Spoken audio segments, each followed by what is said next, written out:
Tata Anjaneya, exclusive Tata showroom at Gun Road, Meerut. Committed to providing world-class sales and service. Tata's all premium cars under one roof. Easy finance and on-time delivery. Fully automated workshop and expert technicians. Tata Anjaneya, near Hotel Harmony, Gun Road, Meerut. Uttar Pradesh के उप मुख्यमंत्री केशव प्रसाद मौर्य ने मेरठ स्थित सरदार वल्लभ भाई पटेल कृषि एवं प्रौद्योगिकी विश्वविद्यालय में पहुंचकर वृक्षारोपण महाअभियान 2025 के तहत एक पेड़ मां के नाम कार्यक्रम में लिया हिस्सा। इस दौरान डिप्टी सीएम केशव प्रसाद मौर्य ने पौधारोपण भी किया। इस दौरान उन्होंने मीडिया से बात करते हुए कहा कि 37 करोड़ से अधिक पेड़ प्रदेश भर में लगाए जाने का लक्ष्य है। प्रदेश सरकार ने 8 साल के कार्यकाल के दौरान 210 करोड़ पेड़ प्रदेश भर में लगाए जा चुके हैं। उन्होंने सभी से एक पेड़ मां के नाम लगाने की अपील की है। तो वहीं उन्होंने विपक्ष पर हमला बोलते हुए कहा कि मुलायम सिंह ने कार सेवकों पर गोलियां चलवाई थी और अखिलेश यादव कांवड़ियों पर लाठी चलवाते थे। उन्होंने अखिलेश यादव के एसडीएम से कांवड़ियों के पैर दबवाने वाले बयान पर कहा कि अखिलेश यादव के संस्कार सपा को ही ले डूबेंगे। डिप्टी सीएम केशव प्रसाद मौर्य ने कहा कि 2027 के चुनाव हम में 2017 दोहराएंगे। सपा को प्रदेश की जनता सफा कर देगी। कांग्रेस मुक्त भारत और सपा बसपा मुक्त उत्तर प्रदेश बनाने का जनता ने जो संकल्प लिया, अब कांग्रेस और सपा बसपा देश और उत्तर प्रदेश की राजनीति में 2047 तक अपने लिए दरवाजा बंद समझे। उन्होंने कहा कि कांवड़ियों की श्रद्धा को खंडित करने वालों पर होगी कार्रवाई। तो वहीं कांवड़ मार्ग पर ढाबों होटलों पर पहचान करने वाले हिंदू संगठनों की अगर उन्हें कहीं कुछ लगता है तो वे पुलिस को सूचना दें। कांवड़ मार्ग पर कोई गलत नेम प्लेट न लगाए। अगर किसी समाज के लोगों को सूचना मिलती है तो वे पुलिस को सूचना दें। सरकार की मंशा है कि श्रद्धालु की भावना खंडित ना हो और समाज भी यही चाहता है। 37 करोड़ से अधिक वृक्ष प्रदेश भर में लगाए जाने का लक्ष्य है और हमें पूरा विश्वास है जब शाम को यह अभियान पूरा होगा तो हम 37 करोड़ के आंकड़े को पार करेंगे। दूसरा, 8 वर्ष के कार्यकाल में 210 करोड़ पेड़ उत्तर प्रदेश के अंदर लगाए जा चुके हैं। देश के प्रधानमंत्री माननीय श्री नरेंद्र मोदी जी ने इस अभियान की शुरुआत की। चाहे वह जल संरक्षण का मामला हो, चाहे पर्यावरण की अनुकूलता के लिए पेड़ काटने जितने पड़ते हैं विकास कार्यों के लिए उससे ज़्यादा लगाने के लक्ष्य को पूरा करने का मामला हो, चाहे नदियों को पुनर्जीवित करने का मामला हो, चाहे अमृत वाटिका लगाने का मामला हो, मतलब हर दृष्टि से देश की 140 करोड़ की जो आबादी है, हर परिवार में आने वाली पीढ़ी है और आने वाली पीढ़ी के लिए अनुकूल पर्यावरण मिले। जल है तो कल है, यानी कल के लिए उनको जल बच्चों को मिले और हमारा देश सुरक्षित रहे, क्योंकि हम विश्व गुरु बनने जा रहे हैं।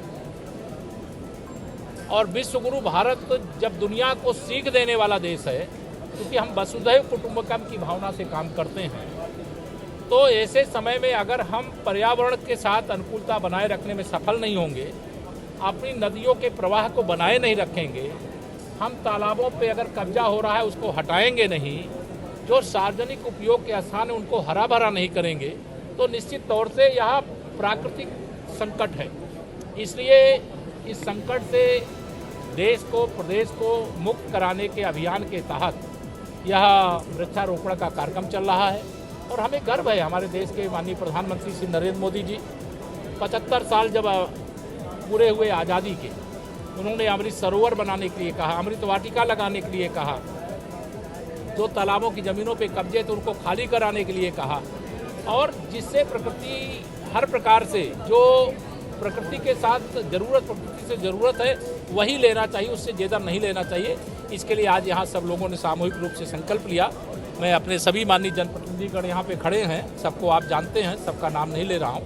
सभी हमारे माननीय जनप्रतिनिधिगण, हमारे दोनों अध्यक्ष और सभी अधिकारी हैं और आप सभी पत्रकार मित्रों से भी मैं आह्वान करूंगा कि एक पेड़ माँ के नाम आप लोग भी लगाइए। एक व्यक्ति बाबा पर एक्शन लिया जा रहा है, बुलडोजर। देखिए, गैर कानूनी काम जो करेगा उसके खिलाफ कानून के हिसाब से कार्रवाई होती है और वो होगी। और उसको लेकर के मुझे लगता है कि आप सब लोग भी, यह जो सवाल है उस सवाल का यही जवाब है कि उत्तर प्रदेश और देश में अब गैर कानूनी काम करने का कार्य जो लोग कर रहे हैं वह रास्ता छोड़ दें। वह रास्ता उनके लिए जेल का रास्ता हो सकता है, वह रास्ता उनको और कठोर सजा देने का हो सकता है, वह रास्ता अवैध रूप से अगर कुछ उन्होंने निर्माण किया है, धन कमाया है, तो उसकी सही जानकारी लेकर के उनके खिलाफ कार्रवाई करें। कांवड़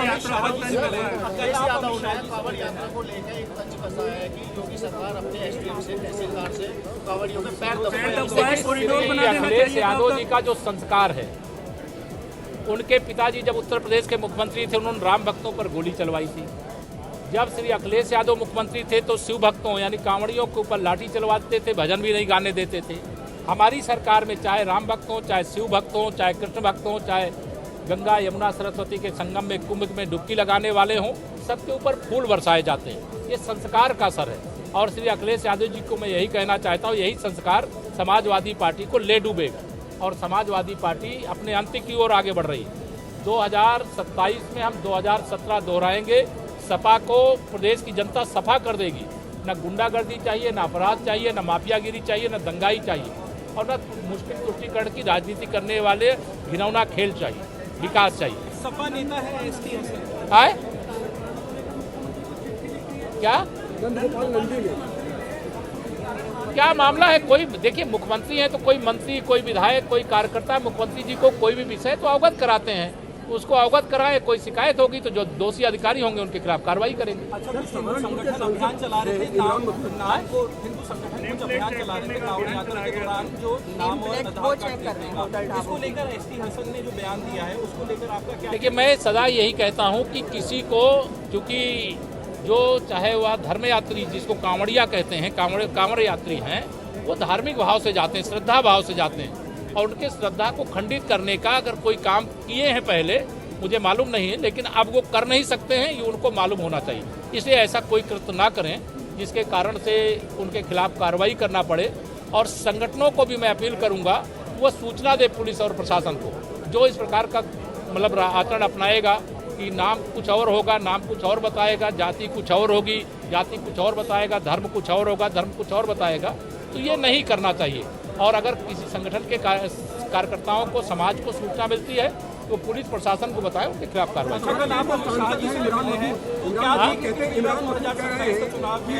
कांग्रेस के बिना आने वाले वर्षों में कोई सरकार नहीं बनेगी और वो कांग्रेस को सोडियम का टुकड़ा भी कह रहे हैं। देखिए, कांग्रेस मुक्त भारत और सपा बसपा मुक्त उत्तर प्रदेश यह बनाने के लिए जनता ने संकल्प लिया है।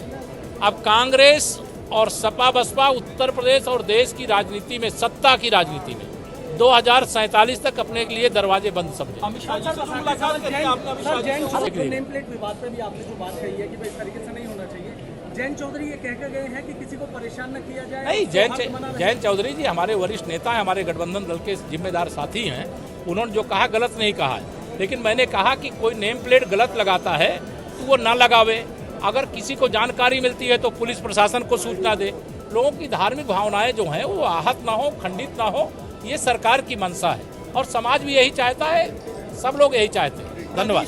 ऐसे ही तमाम खबरों में बने रहने के लिए हमारे चैनल न्यूज ब्लॉग्स को सब्सक्राइब करें, वीडियो को शेयर करें और हाँ, लाइक करना बिल्कुल भी ना भूलें।